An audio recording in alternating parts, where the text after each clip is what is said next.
A large portion of the Jewish nation has returned to its homeland, but the heart, soul, and mind of much of the Jewish nation are still in exile mode. This state of affairs must and will inevitably change. This is Torah Nation TV from Jerusalem, and we are speaking with the head of Machon Shilo, Rabbi David Bar-Hayim. Shalom, Rabbi Bar-Hayim. Shalom. There are topics that many wonder about, but are afraid to ask. One such issue is the special status of Hazal in Torah Judaism. What is the source of their authority? Let us begin by defining some of our terminologies and the historical period to which we refer. The word Hazal comes from the Hebrew, and it is a contraction of three words, Hachamenu Zichronam Livracha, which means our sages of blessed memory. The word Hacham is a sage, and therefore Hazal refers to Jewish sages of old. Which particular sages, which particular historical period are we discussing?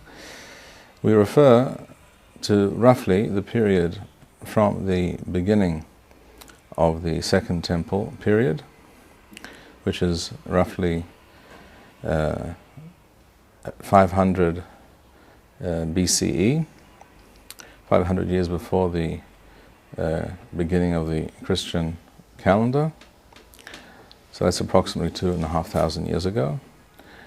And that period that we can loosely refer to as the period of Hazal, extends for approximately 1,000 years, to the year 500 roughly. And therefore we're talking about a period of 1,000 years, from the beginning of the Second Temple period in Eretz Yisrael, in the land of Israel, and continuing throughout that period of the Second Temple, towards the end of the Second Temple period. The Second Temple was destroyed in the year 70, according to the Christian calendar. By that time, there was already a vibrant and very serious Torah center, a center of Torah learning in Babylon, as well as in Eretz Yisrael. So by the end of the period of the Second Temple and the centuries following that time, up till approximately the year 400 or 500, we had two well-defined centers of Torah study, Torah scholarship in the Jewish world. One was in Eretz Yisrael and the other was in Babylon. And the two Torah centers, each in the fullness of time, produced a Talmud. A Talmud refers to a compilation of discussions and discourses by the sages in the various yeshivot, the various academies that existed in Eretz Yisrael and in Bavel, discussions on Jewish law, Jewish ethics, Jewish philosophy, Jewish beliefs and principles and articles of faith, etc., etc. The works written by these sages during that period, and more specifically from the time of the Mishnah being a summation of the oral tradition of the Jewish people, of the sages, put together approximately in the middle of the 2nd century and leading up to the end of the Talmudic period, roughly around the year 500.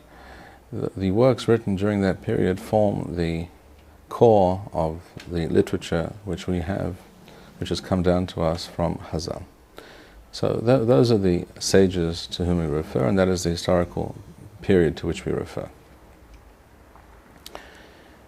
As for the question, what is special, what is unique about those sages, those wise men who immerse themselves in the study of the Torah throughout their lives, when compared to Torah sages in later generations, shall we say in medieval times or closer to our own day, That is a very important and very relevant question.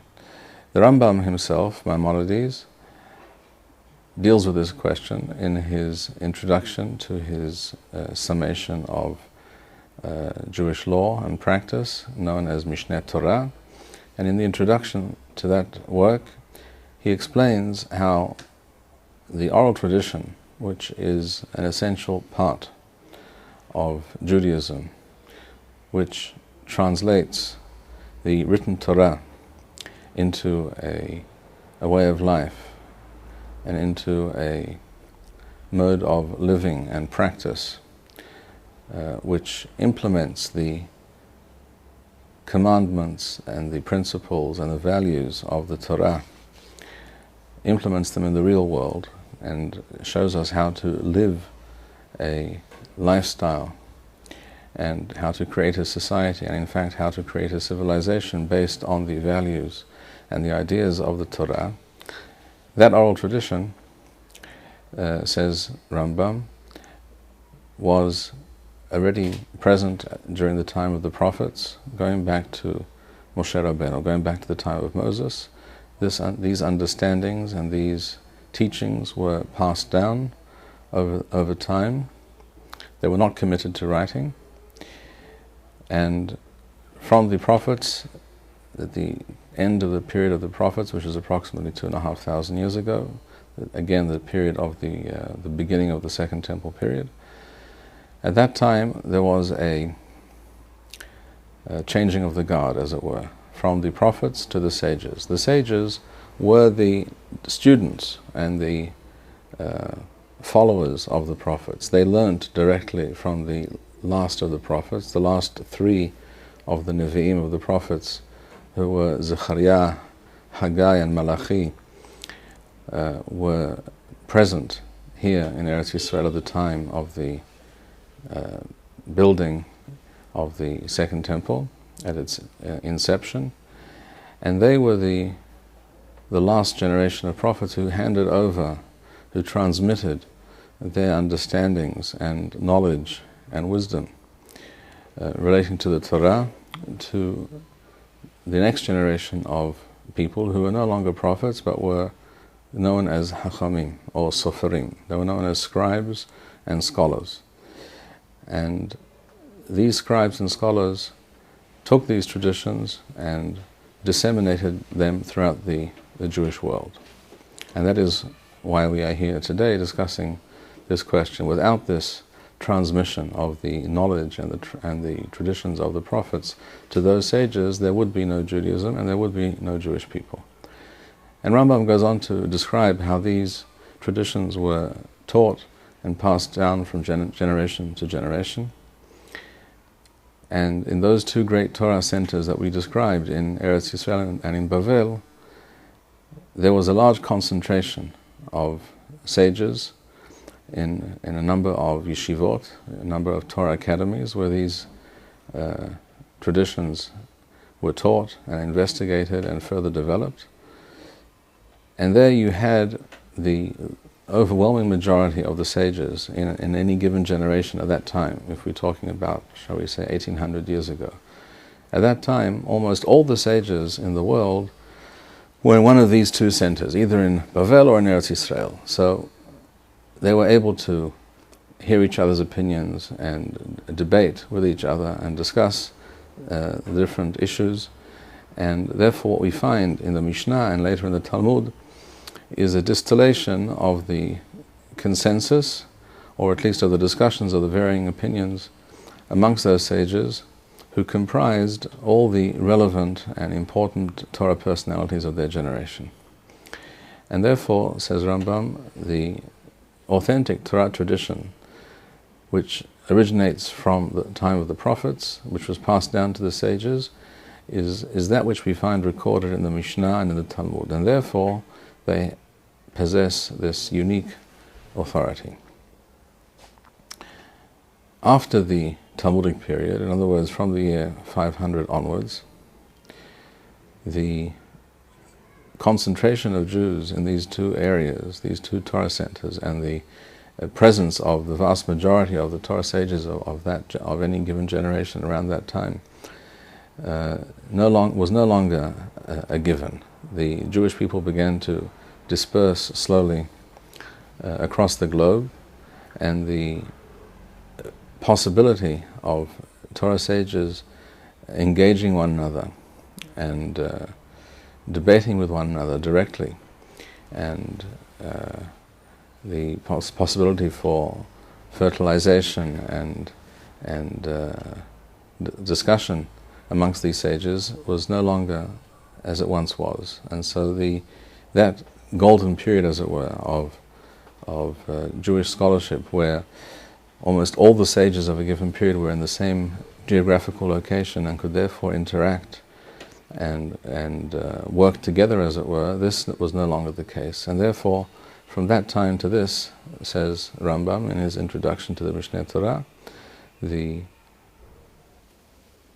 sages of the Jewish people, the wise men, the learned scholars of the Jewish people, make it their business to study the works of the earlier generations of Hazal, and based on those discussions and those teachings that we find in the Mishnah and the Talmud, etc., we are able to extrapolate and develop further in order to direct and instruct the Jewish people and to teach ourselves how to go about living our lives in the spirit of the Torah.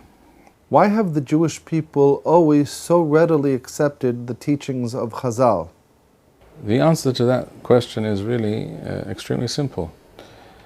Just as a person who knows that he is ill, that he has a serious medical problem, turns to a doctor and not to, shall we say, a plumber, because he knows that the kind of people who have the expert knowledge which he requires are doctors, and the greater his medical issue, the more serious the disease, for example, the greater the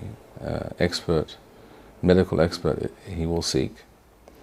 In the same way that a person who is ill knows that he needs medical help and he must go to a person who has studied medicine, in the same way the Jewish people intuitively, without thinking about it too much, have always understood that Hazal were the most authoritative and knowledgeable individuals or group of people historically, even though this is not one group as we described, as we explained, but a long chain of tradition over many, many centuries.